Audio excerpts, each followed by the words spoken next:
Perhaps I should end my story right here. I think I made a mistake beginning to write at all.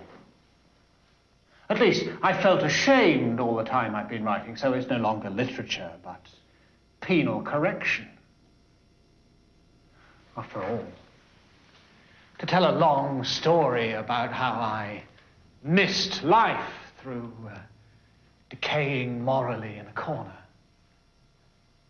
not having sufficient means, losing the habit of living, and all the time carefully cultivating my anger underground. Really, that's not interesting.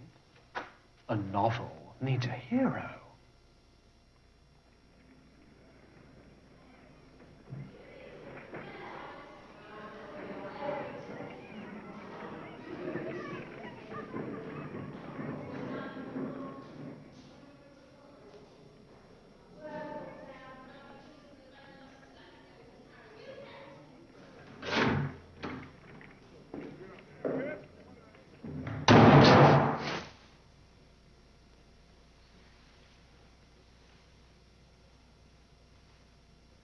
Good God.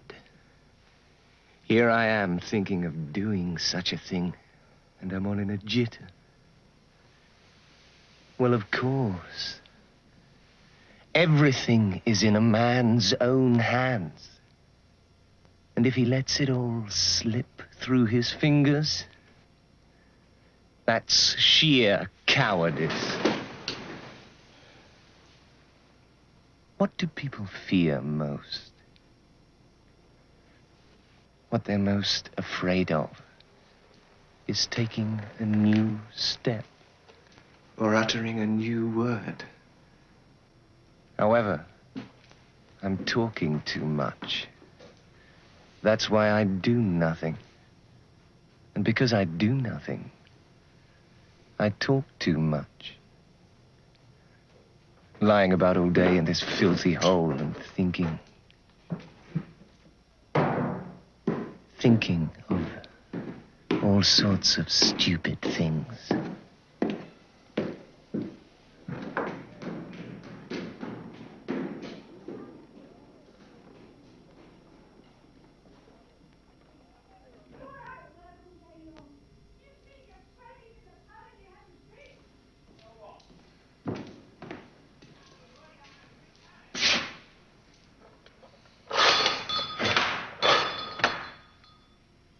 Raskolnikov, a student. I was here a month ago. I brought you something I want to pawn. Let me have 4 rubles for it. Why bother me with such junk? A ruble and a half. A ruble and a half? You must be joking. Take it or leave it. All right. Let's have it.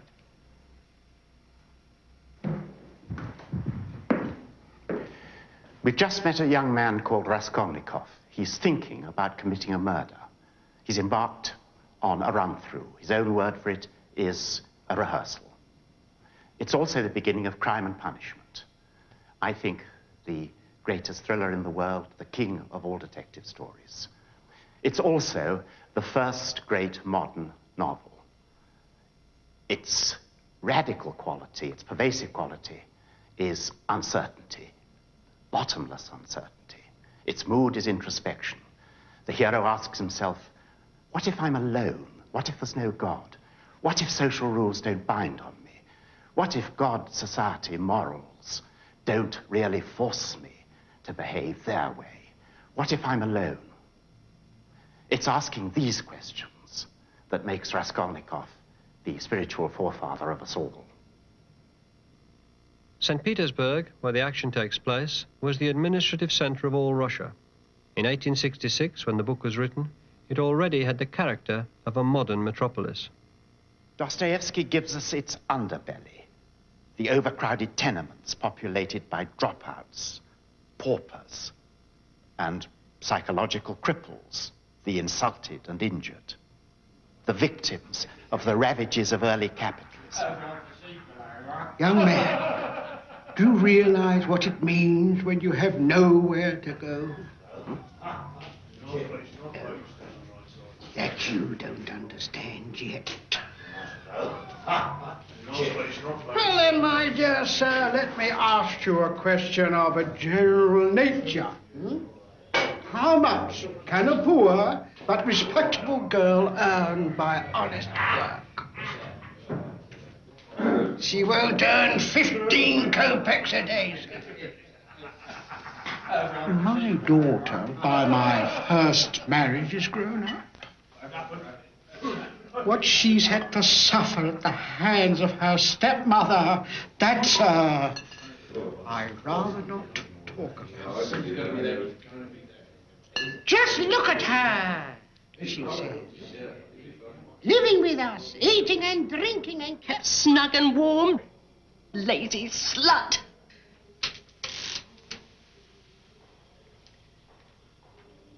Well, you don't want me to do that, do you? What's so terrible about that? Who are you keeping it for?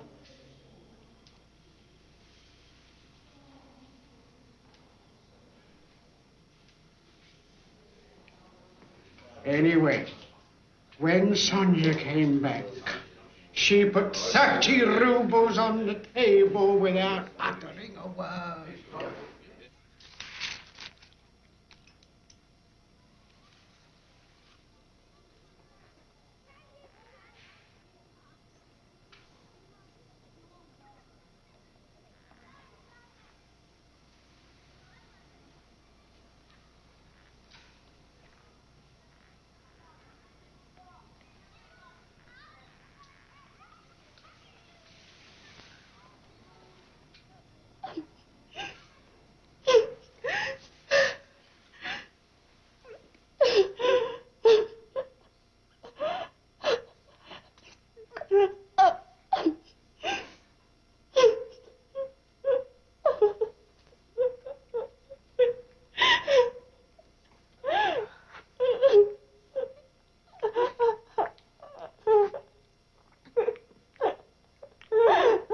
Since then, my daughter, Sophia Simonovna, has been forced to register as a prostitute.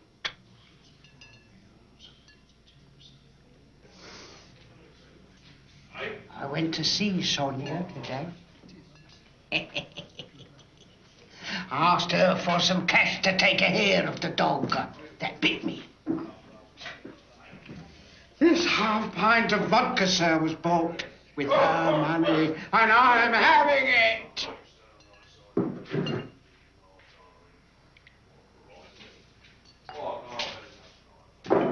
I have had it. Here I am, her own father, her own flesh and blood, and I spent all her money on drink. Well, sir, are you sorry for me or not? Huh?